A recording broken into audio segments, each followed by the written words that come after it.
तो इस वीडियो में बात करेंगे BEML के अंतर्गत निकली हुई न्यू रिक्वायरमेंट के बारे में। ठीक है, यहाँ पर न्यू वैकेंसी निकाला गया है, इसका जो नोटिफिकेशन भी यहाँ जारी कर दिया गया है। ठीक है, यहाँ पर देख रहे हैं रिक्वायरमेंट अंदर ग्रुप सी पोजीशन के लिए यहाँ पर निकाला गया है। यहाँ पर देखिए नोटिफिकेशन भी डाउनलोड किए हुए हैं। ठीक है, तो इसमें बात करेंगे कि इसमें किस पोस्ट के लिए निकाला गया है, कौन कौन अप्लाई करेंगे, इसका कब तक अप्लाई किया जाएगा, इसका मंथली क्या रहने वाला है। ठीक है, तो इस वीडियो में बन रही है स्टेप बाय स्टेप बताने वाला है। चैनल पर आए तो चैनल को सब्सक्राइब कर लीजिए और भी इस तरह से नए वीडियो देखने के लिए। सबसे पहले यहाँ पर नोटिफिकेशन डाउनलोड किए हुए हैं, तो देखिए नोटिफिकेशन के माध्यम से बताया कि आपका जो requirement of the group C post के लिए रहने वाला है। ठीक है, BEML लिमिटेड के अंतर्गत निकाला गया है। ये आपका जॉब लोकेशन जो रहने वाला है बंगलोर में रहने वाला है।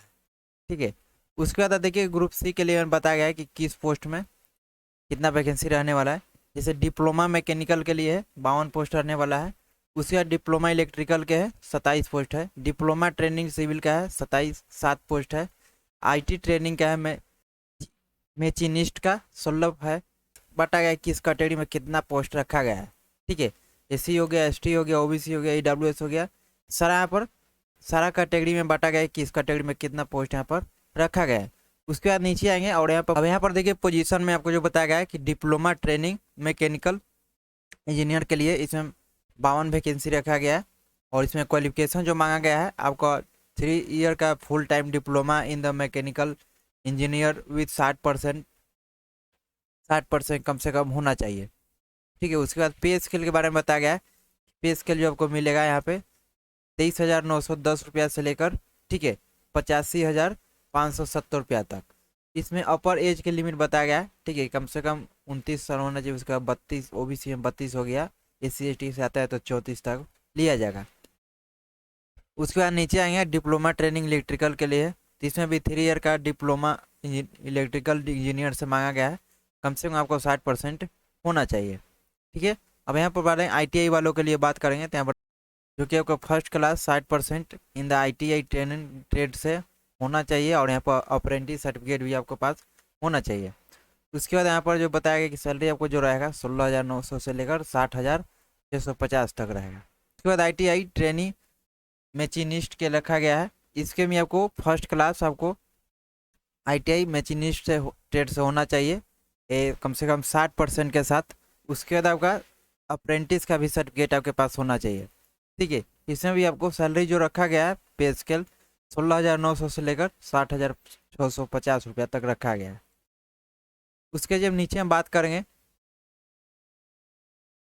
स्टाफ नर्स के लिए आप अप्लाई करना चाहते हैं, यहाँ पर देखिए स्टाफ के लिए बताया गया है। इसका क्वालिफिकेशन ही मांगा गया है कि BSc नर्सिंग से। पे स्केल में बताया गया कि 18,000 से लेकर 18,780 से लेकर 67,390 तक रखा गया। इसका जो एज लिमिट जो बताया गया है कि ईवर से आते हैं तो 30 साल रखा गया है, OBC से आते हैं 33 साल, SC ST से आते हैं तो 35 साल रखा गया। ठीक है, यहाँ पर अप्लाई करने के लिए तो यहाँ पर जो बताया गया कि ओनली इंडियन नेशनलिटी में अप्लाई। ठीक है, भारतीय नागरिक का होना चाहिए।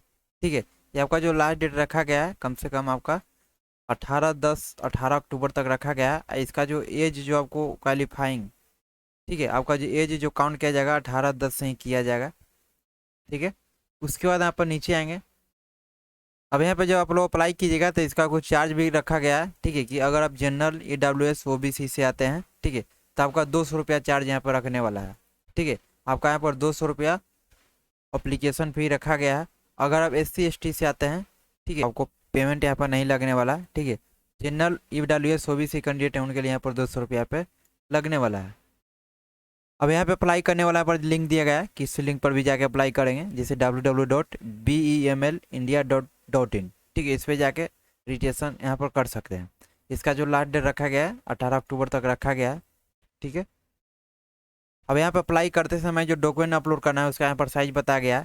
ठीक है, जैसे रिसेंट फोटोग्राफ यहाँ पर अपलोड करना है तो कम से कम 100 KB का होना चाहिए। सिग्नेचर अपलोड करना है तो यहाँ पर 50 KB का होना चाहिए। 10th का मार्कशीट यहाँ पर अपलोड करना है, इसके लिए 200 KB का होना चाहिए ये आपको। ठीक है, अब यहाँ पर जो 12 का मार्कशीट अपलोड करना है यहाँ पर 200 KB का होना चाहिए। तो यहाँ पर देखिए जो 10th और 12 का मार्कशीट अपलोड करना है या डिप्लोमा या डिग्री का सर्टिफिकेट यहाँ पर अपलोड करना है या ITI का सेल्फ स्टेटस मांगा गया है। ठीक है, उस पर साइन करके यहाँ पे अपलोड करना है, ये 200 KB के होना चाहिए। यहाँ टोकन के बारे में बताया गया है। अगर मान लीजिए कोई आइडेंटिटी कार्ड यहाँ अपलोड कराएं, जैसे कि आधार कार्ड हो गया, पासपोर्ट हो गया, ड्राइविंग लाइसेंस हो गया, पैन कार्ड हो गया, तो आपको 200 के भी होना चाहिए, ये भी आपका। ठीक है, तो अपना अकॉर्डिंग यहाँ पर देख लीजिएगा। और नोटिफिकेशन डाउनलोड करना था तो साइट पे आने के बाद यहाँ पे करियर वाला में जाएंगे, करेंट करियर में रिक्वायरमेंट वाला में।